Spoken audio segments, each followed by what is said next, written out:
Hey everyone, welcome back. I hope आप सभी बहुत अच्छे होंगे। तो चलिए बिना टाइम वेस्ट किए बढ़ते हैं आज के टॉपिक की तरफ। आज हम लोग सीखने वाले हैं how to calculate equivalent mass.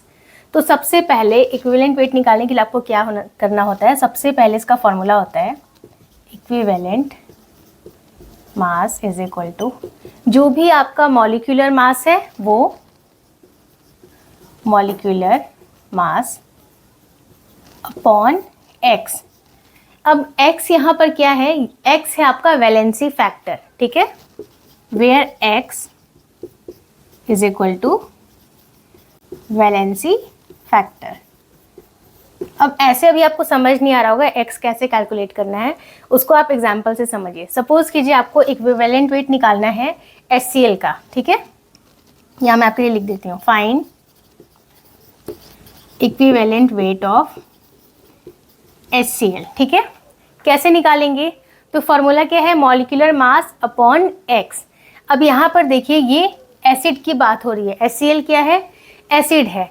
तो एसिड के लिए आपका x क्या होता है, एसिड के लिए x आपका होता है जो भी इसकी बेसिसिटी है, ठीक है। बेसिसिटी हम कैसे निकालते हैं, बेसिसिटी का सिंपली यही मतलब होता है कि जो भी आपका एसिड है वो कितने H+ आयन सॉल्यूशन में डोनेट करेगा, वही होती है उसकी बेसिसिटी, ठीक है। तो सबसे पहले अब यहाँ पर HCl का हमें इक्विवेलेंट वेट निकालना है। तो फॉर्मूला हमारा क्या है, मॉलिक्यूलर वेट अपॉन एक्स। तो मॉलिक्यूलर वेट इसका निकालते हैं, कितना हो जाएगा HCl के लिए। हाइड्रोजन का एटॉमिक वेट कितना होता है, एटॉमिक वेट होता है इसका 1। तो क्या लिखेंगे यहाँ पर कैलकुलेट कर लीजिए आप। जैसे हाइड्रोजन के लिए निकाल रहे हैं तो 1 प्लस क्लोरीन का एटॉमिक वेट कितना होता है 35.5। तो हमने लिखा 1 प्लस 35.5, कितना आ गया ये 36.5। तो ये आ गया आपका मॉलिक्यूलर वेट किसका, HCl का। तो अब यहाँ पर हमने लिख दिया इक्विवेलेंट वेट क्या हो जाएगा, molecular weight upon x. Molecular weight कितना आ गया हमारा 36.5 अपॉन x की वैल्यू क्या होगी, अभी मैंने बताया था x क्या है एसिड के लिए, बेसिसिटी जो भी है। तो HCl आपका जो है ये सॉल्यूशन में कितने H+ आयन डोनेट कर सकता है, एक ही कर सकता है, ठीक है। तो क्या होगा 36.5 अपॉन 1, क्योंकि x की वैल्यू यहाँ क्या है 1 है, कितना आ जाएगा 36.5। इसका यूनिट क्या होता है, ग्राम पर इक्विवेलेंट, ठीक है। तो ये आपने निकाल लिया HCl के लिए। अब ऐसे आप कुछ और एग्जाम्पल सॉल्व कीजिए तो आपको ये कॉन्सेप्ट और क्लियर हो जाएगा। इसको कहीं पर आप नोट डाउन कीजिए, देन मैं आपको आगे एक्सप्लेन कर देती हूँ। अब यहाँ पर देखिए एक और यहाँ पर एग्जाम्पल लेते हैं। इक्विवेलेंट वेट आपको निकालना है, मान लीजिए H2SO4 का। तो सेम फॉर्मूला अप्लाई करेंगे, मॉलिक्यूलर मास अपॉन एक्स। कैसे निकलता है, मॉलिक्यूलर मास कितना हो जाएगा H2SO4 का, कैलकुलेट कर लीजिए। हाइड्रोजन का एटॉमिक वेट कितना होता है 1, 2 × 1 यानी 2, प्लस सल्फर का एटॉमिक वेट होता है 32, प्लस ऑक्सीजन का एटॉमिक वेट होता है 16, और 4 एटम है आपके पास ऑक्सीजन के, तो 16 × 4 कितना हो जाएगा 64, ठीक है। ऐड कर लीजिए कितना हो गया 98। तो यहाँ पर हो गया मॉलिक्यूलर मास इसका 98 डिवाइडेड बाई एक्स। अब x कितना हो जाएगा, अभी मैंने बताया था एसिड के लिए x होती है उसकी बेसिसिटी। तो यहाँ पर H2SO4 कितने H+ आयन डोनेट कर सकता है, 2 कर सकता है, ठीक है। तो यहाँ पर क्या हो जाएगा 98 अपॉन 2। सॉल्व कर लीजिए, कितना आ गया 49 ग्राम पर इक्विवेलेंट, ठीक है। कुछ और एग्जाम्पल लेते हैं। मान लीजिए आपको इक्विवेलेंट वेट कैलकुलेट करना है H3PO4 के लिए, ठीक है। क्या है ये, फॉस्फोरिक एसिड,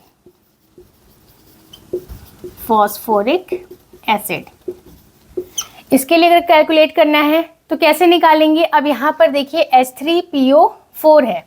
अब यहाँ पर अगर आपने H3PO4 के लिए भी सेम लॉजिक लगा के अगर ऐसे डायरेक्ट बना दिया, ठीक है, कि यहाँ पर 3 हाइड्रोजन है तो 3 से आपने डिवाइड कर दिया, तो हो सकता है किसी कंडीशन में आप गलती कर दें, क्योंकि यहाँ पर आपको देखिए सिमिलर चीज़ें दिखती हैं, H3PO4, H3PO3 एंड H3PO2, यानी phosphoric acid, phosphorous acid and hypophosphorous acid, ठीक है। तो तीनों के लिए अगर आपको निकालने को आ जाए तो सबसे पहले आप इसका क्या कीजिए, स्ट्रक्चर ड्रॉ करके देखिए।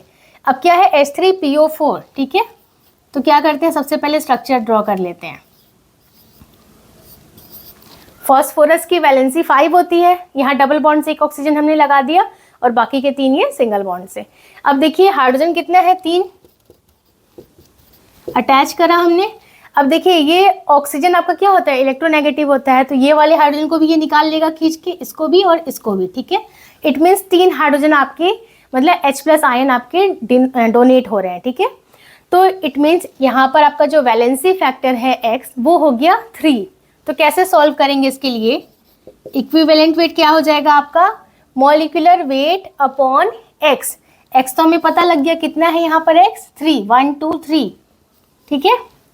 अब मॉलिक्यूलर वेट आपको कैलकुलेट करना होगा, निकाल लेते हैं। हाइड्रोजन का एटॉमिक वेट 1, 3 एटम्स हैं तो ये हो गया 3, प्लस फॉस्फोरस का एटॉमिक वेट होता है 31, प्लस ऑक्सीजन का एटॉमिक वेट होता है 16 और 4 एटम है तो कितना हो जाएगा, 16 × 4 यानी 64।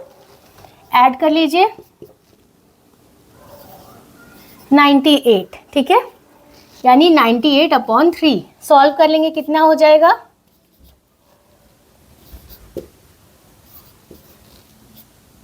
32.67, यानी अप्रोक्सीमेटली ये आ गया आपका 32.7 ग्राम पर इक्विवेलेंट। क्लियर है कैसे सॉल्व किया, सिंपली हमने पहले मॉलिक्यूलर वेट निकाला, देन उसको डिवाइड कर दिया X से। X यहाँ पर था 3 क्योंकि यहाँ पर 3 हाइड्रोजन के आयंस जो हैं वो डोनेट हो रहे हैं, तो हमने इसको सॉल्व किया, आ गया 32.7 ग्राम पर इक्विवेलेंट। इसको कहीं पर आप नोट डाउन कीजिए, देन मैं आपको कुछ और एग्जाम्पल सिखा देती हूँ। और एग्जाम्पल देख लेते हैं, इक्विवेलेंट वेट ऑफ H3PO3, ठीक है। इसके लिए कैसे निकालेंगे, यानी फॉस्फोरस एसिड के लिए। तो यहाँ पर स्ट्रक्चर ड्रॉ कीजिए। ऑक्सीजन कितना है, 3 है, 1 लगा दिया हमने, 2 ये। अब फॉस्फोरस की वैलेंसी मैंने बताई थी कितनी होती है, 5। तो देखिए 2 3 4, अभी भी एक कम है तो एक हमने हाइड्रोजन अटैच कर दिया। हाइड्रोजन हमारे पास 3 है, 1 हमने यहाँ लगा दिया और 2 इस ऑक्सीजन ने खींच के निकाल लिया, ठीक है। लेकिन ये वाला हाइड्रोजन आपका बाहर नहीं निकलेगा क्योंकि फॉस्फोरस बहुत ज़्यादा इलेक्ट्रोनेगेटिव नहीं होता है, ठीक है। तो अब यहाँ पर X की वैल्यू क्या आ गई, 2 आ गई। 2 हाइड्रोजन निकले तो X की वैल्यू 2 आ गई। अब कैसे निकालेंगे equivalent weight, same formula apply होगा आपका, molecular weight upon X। Molecular weight कितना हो जाएगा H3PO3 के लिए, तो कैलकुलेट कर लीजिए।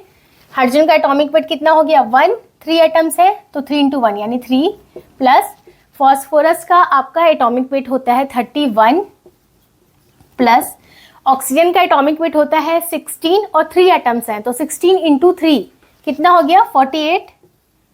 ऐड कर लीजिए कितना हो जाएगा,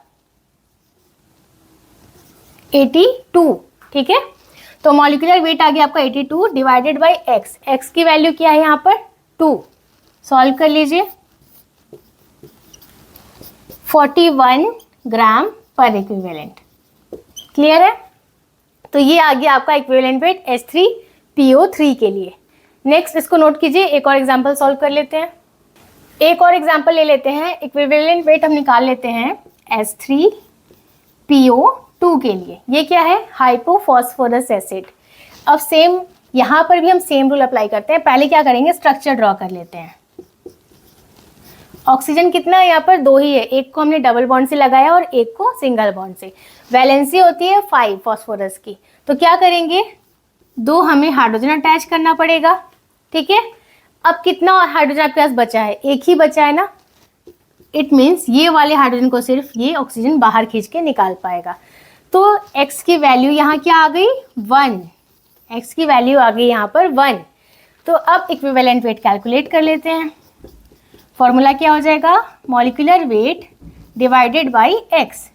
मॉलिक्यूलर वेट कितना है H3PO2 का, कैलकुलेट कीजिए। हाइड्रोजन का एटॉमिक वेट होता है 1, 3 एटम्स हैं हाइड्रोजन के तो 3 × 1 यानी 3, प्लस फॉस्फोरस का एटॉमिक वेट होता है 31, प्लस ऑक्सीजन का एटॉमिक वेट होता है 16 तो 16 × 2 क्योंकि 2 एटम है ऑक्सीजन के, कितना हो गया, 32। सॉल्व कर लीजिए,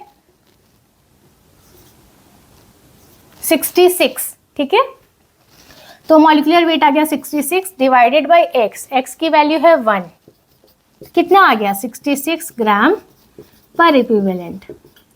ठीक है, तो इसी तरीके से अगर आपको कहीं पर भी इक्विवेलेंट वेट निकालने के लिए आए एसिड का, तो आपको ध्यान रखना है कि सबसे पहले हमें वैलेंसी फैक्टर यानी एक्स पता होना चाहिए। तो एसिड के लिए वैलेंसी फैक्टर होता है आपका उसकी बेसिसिटी, और उस पर आप फॉर्मूले पे रख के मॉलिक्यूलर वेट अपॉन एक्स सारे जितने भी इक्विवेलेंट वेट आपको कैलकुलेट करने हैं वो इजीली आप कैलकुलेट कर सकते हैं। So that's all for today. I hope आज का वीडियो आपको यूजफुल लगा होगा। इस वीडियो से रिलेटेड कोई सा भी डाउट आ रहा है आपके मन में तो you can definitely ask me in the comment section. Video पसंद आया है तो इसे लाइक कर दीजिए। चैनल को अगर अभी तक सब्सक्राइब नहीं किया है तो प्लीज़ सब्सक्राइब कीजिए। मैं मिलती हूँ आपसे नेक्स्ट वीडियो में, तब तक के लिए take care and bye bye.